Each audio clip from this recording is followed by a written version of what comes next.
ध्रुव ने उत्तम ने ध्रुव का हाथ पकड़ लिया। एक बात कही, भैया तुम सारे दिन यहीं रहते हो जंगल में, चलो आज पिताजी की कचहरी में घूमे आओ। ध्रुव कहने लगे कोई बात नहीं चलो। तो ध्रुव को लेके उत्तम महाराज उत्तानपाद की कचहरी में आए। उत्तानपाद ने जब देखा कि छोटा लड़का तुम्हारे आंगन में रहता है, आज बड़ा लड़का है, लाओ इसे गोद में बिठा ले। तो महाराज उत्तानपाद ने ध्रुव को गोद में बिठा लिया। और चुगिला तो तुम्हें मालूम महाराज घर घर में रात है, पहले तो एक चुगिला आते, नारद एक आते, अब देख लो जाए तो घर घर में नारद है, कोई कमी नहीं नारद की। चुगिला चुगिला चुगत है नहीं कोई तो चाहे।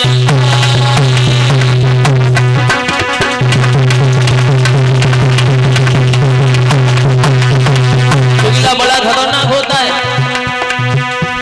चुगिला चुगत है नहीं रोई तो चाहेगा।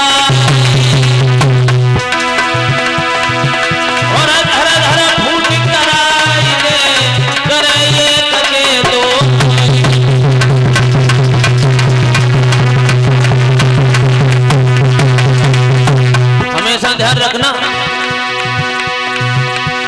चुगली से मन की बात करो तो चुगली कब हो नहीं चूके दो। अंधे पे भैंसिया कुतवैयो बदनों की क्या राह तूने दो।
बोलिए गोविंद भगवान की। तो महाराज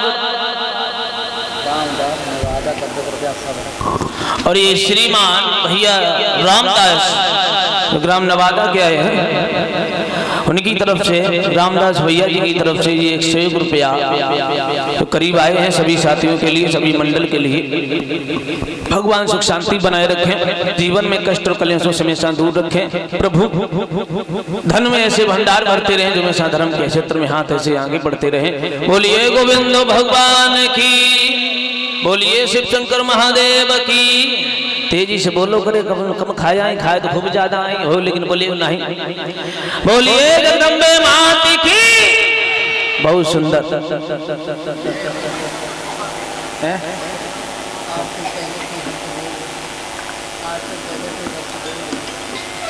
तो उसी जगह उसी जगह पे ध्यान दें। महारानी सुनीति का लड़का जब महाराज की गोद में बैठ गया तो चुगिला ने देखा तो बड़ी वाली रानी छोटी वाली रानी से भाग के कही, रानी तुम यहाँ बैठी हो, हमें लगता है तुम्हारी अब इज्जत नहीं सभा में। क्यों क्या हुआ? बोले हुआ क्या, तुम्हारा कोई सम्मान ही नहीं। बोले काहे? बोले सम्मान तो बड़ी वाली रानी का है। देखो तुम्हारा लड़का नीचे खड़ा है और उसका लड़का उसकी गोद में बैठा है, बताओ कौन बड़ा हुआ? हाय जो इतनी बात की तो रानी चली गई और भागती भाई गई महलों से। महाराज के दरबार में ध्रुव बैठे हैं तो ध्रुव की कलाई को पकड़ा और झटका वहां के नीचे उतार दिया। कहने लगी, ओए मूर्ख कहीं के, तुम्हारी हिम्मत कैसे हुई अपने बाप की गोदी में बैठने के लिए? बेटा मेरी बात सुनो। अब रानी जलाई के दौर पर ही ध्रुव से बोली, ओ ध्रुव यदि तूने पूरब में और थोड़ा भी भजन किया होता तो उत्तम जन के बदले में मेरी कोख से जन्म लिया।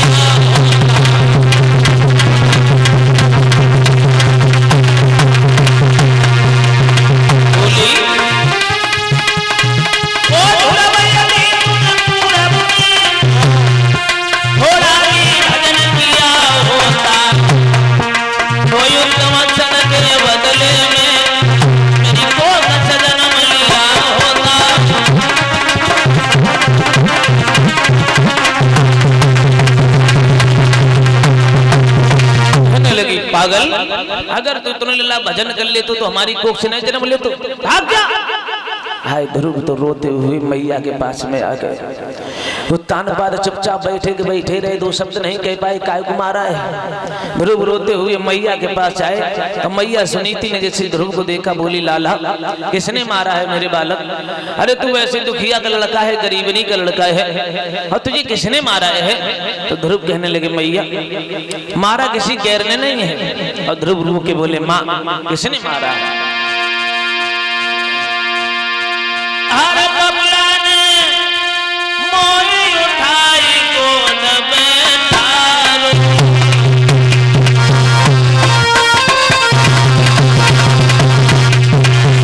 माँ बबला ने उठाई मोरी गोद में ठारो।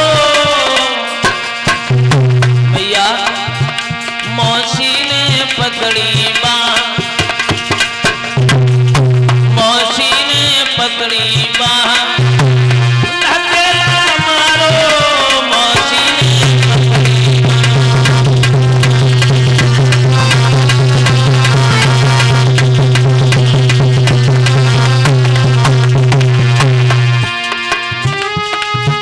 मेरी माँ मौसी ने गले के छोले, मौसी को दुख मोए नहीं, पिता नहीं मुख से बोले।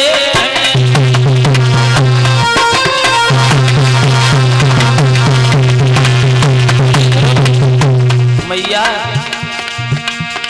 अब तो रोई रोई बेटा कहे, मात मौसी ने मारो है। भैया रोई रोई बेटा कहे, मैया मौसी ने मारो है।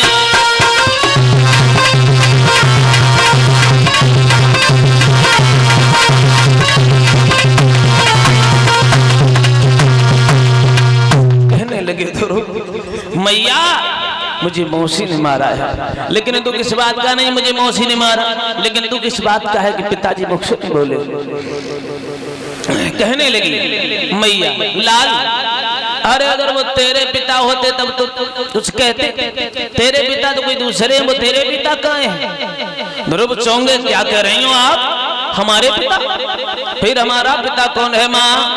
तो मैया समझाने लगी, सुन तेरे पिता कोई और है, तेरे पिता राम है, परमात्मा है। बोली, सुनो बेटा नादान, तोई ना ज्ञान भेद बतलाऊं, और हर जगह राम मौजूद देखे वेद समझाऊं।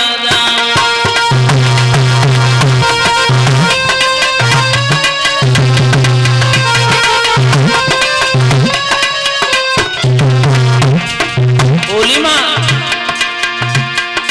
अरे सुन बेटा नादान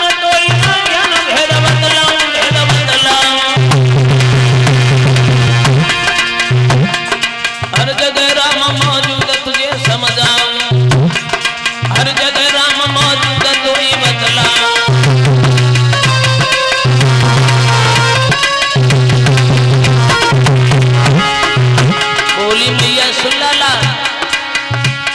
कड़ कड़ में बबुला तेरो रमी रहो है कड़ कड़ में पिता तेरो रमी रहो है कड़ कड़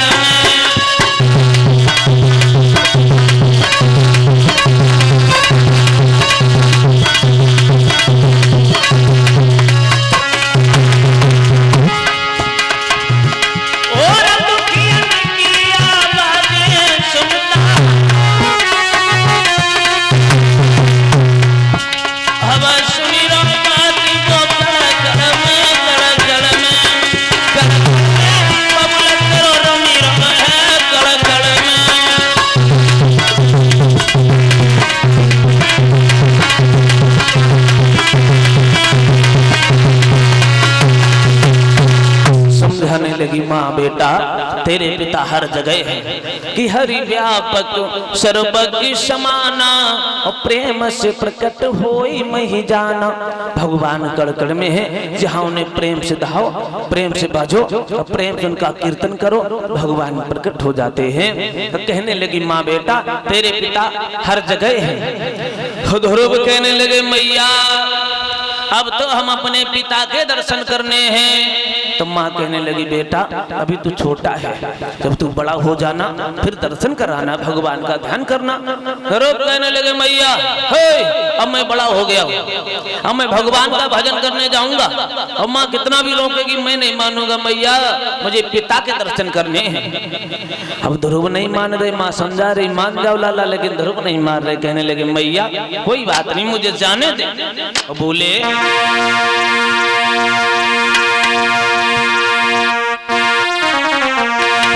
ध्रुव कहने लगे माँ अब मैं जा रहा हूँ लेकिन मैया जो जिंदा मैया रहे करे फिर फेरी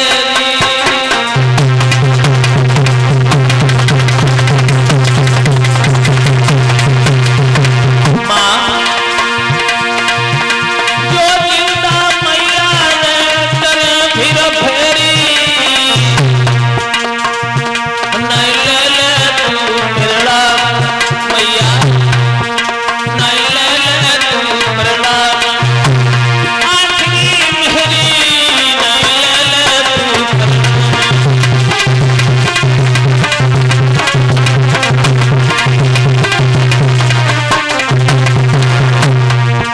नन्हे हाथों से ध्रुव ने मैया के चरण छुए। माँ अब मैं जा रहा हूँ मैया जिंदा रहे तो जरूर आऊंगा। माँ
बोलिए गोविंद भगवान की। ध्रुव मैया के पैर छुए तब बन को भाग खड़े हुए। उत्तानपाद ने जब सुना है कि हमारा बला लड़का जंगल में जा रहा है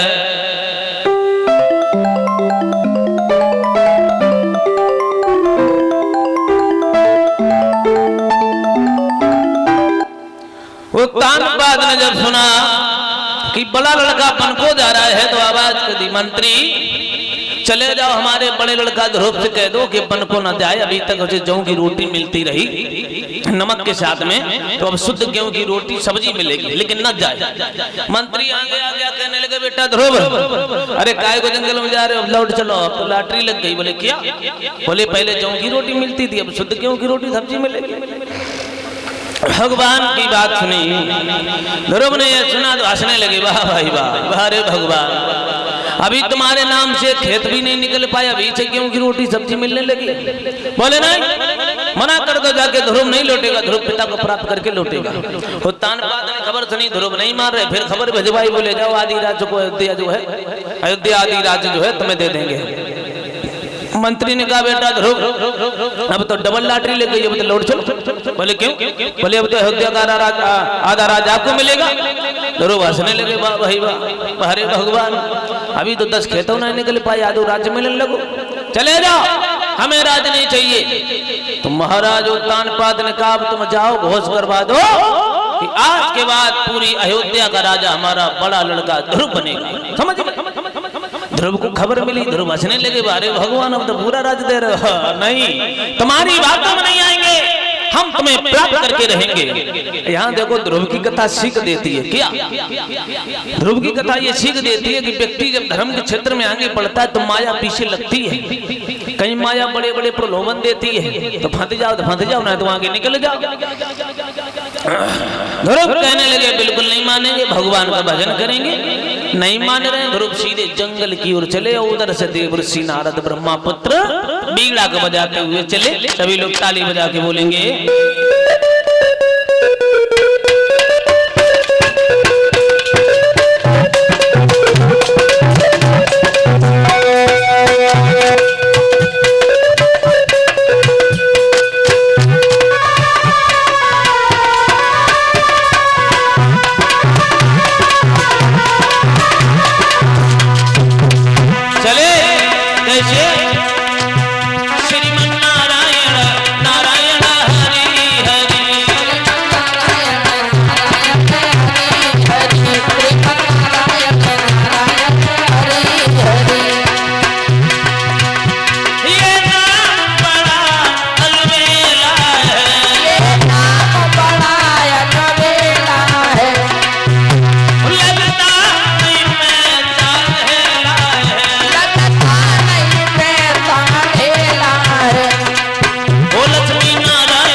करते हुए उधर से देवर्षि नारद आए, उधर से ध्रुव मिल गए। देवर्षि नारद समझ गए बारे अभी तो उत्तानपाद की पत्नी मरने आई है, वो लड़का मरने के लिए चला गया। हम जिंदगी हो गई सबका कैसे ही पगड़ाते रहते हैं, हमने विवाह भी नहीं कर पाया इस चक्कर में। देवर्षि नारद का विवाह नहीं हुआ, और जिंदगी में एक बार विवाह को प्लानो बनाओ तो ब्याह के लिए भगवान ने हो। तो देवर्षि नारद इसी के चक्कर में रहते हैं घर घर। हम आपको बताएं देवर्षि नारद ने परमिशन और मांग रखा है प्रभु से, परमिशन। बोले प्रभु हम काव की चुगली करें या काव के बारे में कुछ भी करें, कोई हमसे कहेगा नहीं। तो भगवान ने कहा जाओ तुम खूब चुगली करो, खूब आगे लगाओ, तुमसे कोई नहीं कहेगा, तुम्हारी टिकट पक्की। तो देवर्षि नारद के तो प्रमाण पत्र बनो है, कहूँ जाए कहूँ तो को रोक टोकर कोई कुछ कहने वाला नहीं। तो देवर्षि नारद कहने लगे लड़के कहाँ जा रहा है, जरा सी उम्र हुई बन को चले आए। ध्रुव कहने लगे बाबा जी हम भगवान की तपस्या, भगवान को अपने पिता के दर्शन करने आए। पिता के दर्शन यहाँ हो जाएंगे? बोले हाँ। क्या नाम है तुम्हारे पिता का? बोले हमारे पिता का नाम राम है, कृष्ण है, ईश्वर है, परमात्मा है। अब हमारे ही पिता क्या सारे संसार का पिता है। देवर्षि नारद हंसने लगा, वाह भाई वाह, सारी जिंदगी हो गई भजन करते करते ठेठे पड़ गई, अभी तक दर्शन नहीं हुई। जरा सा बालक कह रहा है कि भगवान को पाने आए। ए लड़के अरे लौट जा, कोई शेर चीता भेड़िया खा जाएगा, समझ में तुरंत भोजन बन जाएगा, रसगुल्ला है सब हमें रोए। ध्रुव कहने लगे बाबा जी हमें लगता है तुम ढोंगी महात्मा। क्यों हमें ढोंगी बता रहा? बोले हो कैसे हो? तो ध्रुव बोले बाबा जी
लगे बुद्धरू बाबा हमें लगता तुम ढोंगी महात्मा हो, ऐसे ही कपड़ा रंगे आए। देवर्षि नारद कहने के लड़के हम मुझे ढोंगी कह रहा है। अच्छा एक बात बताओ, तुम मानोगे नहीं? बिल्कुल नहीं मानेंगे। अच्छा एक बात बताओ, तुमने गुरु किए हैं? गुरु कहने लगे गुरु क्या होते हैं?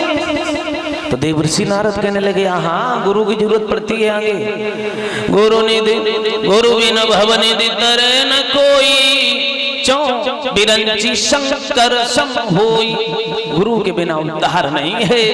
एक बात हमेशा याद रखना, जिसके जीवन में गुरु नहीं है तो निगुरा के समान है। निगुरा जिसके जीवन में गुरु नहीं, जिसके मस्तक पर तिलक नहीं, जिसके गले में कंठी नहीं और जिसके मुंह पर राम का नाम नहीं, वो जिंदा आदमी मुर्दा है।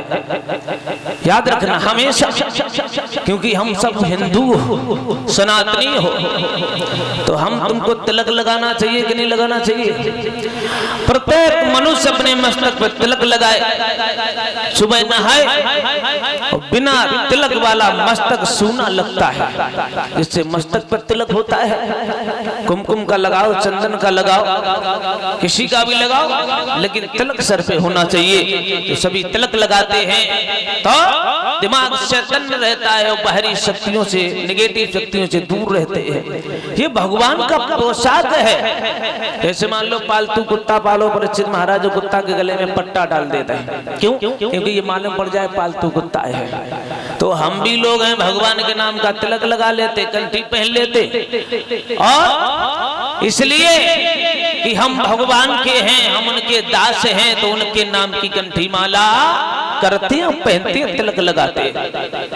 भाई जैसे कोई स्त्री है अपने पति के नाम की मोहर करती है, सिंदूर लगाती है, क्यों? पति के लिए। तो हमारे भी पति परमात्मा है, तो हम उनके लिए माला तिलक छापा सब लगाते पहनते।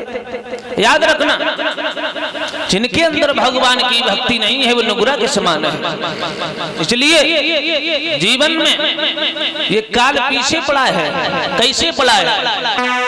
कि कलिकाल कुठार लिए फिरता, जगी पेड़व मार ढिली में ढिली, करिल भजन योरी रचना, कौवंत समय हिली नहीं।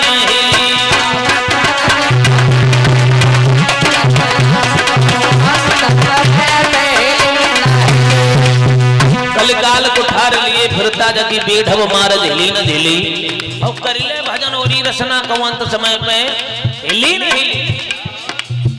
कलिकाल मतलब मौत तैयार है, कब एकदम मुगदर मार दे चले जाए।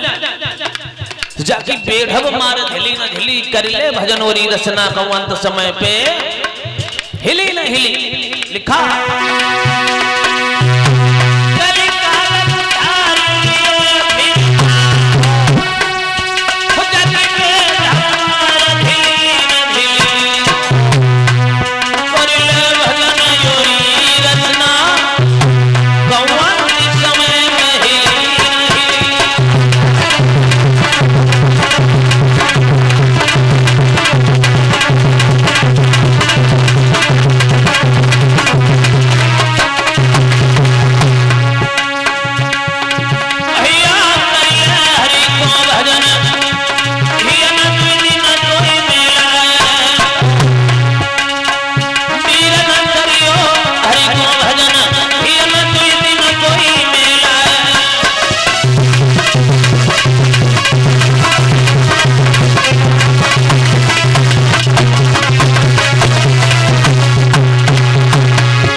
बोलिए गोविंद भगवान की। तो कलिकाल कुठार लिए फिर दादा की बेगडब मारा झली न झली, इसलिए कर ले भजनोरी रचना अंत समय पहली न हिली। तो जीवन में सुबह शाम तो परमात्मा का नाम लेना चाहिए, कोई भी नाम प्यारा हो। हम ये नहीं कह रहे राम का लो, कृष्ण का लो, राम कृष्ण काली शंकर भगवान, हमारे यहाँ तो देवते ही देवता है। और धर्म में देख लो तो ये कई बड़े बड़े धर्म देव, एक ही पुस्तक है, एक ही देवता। अगर लड़ाई हो जाए तो जाए कहाँ।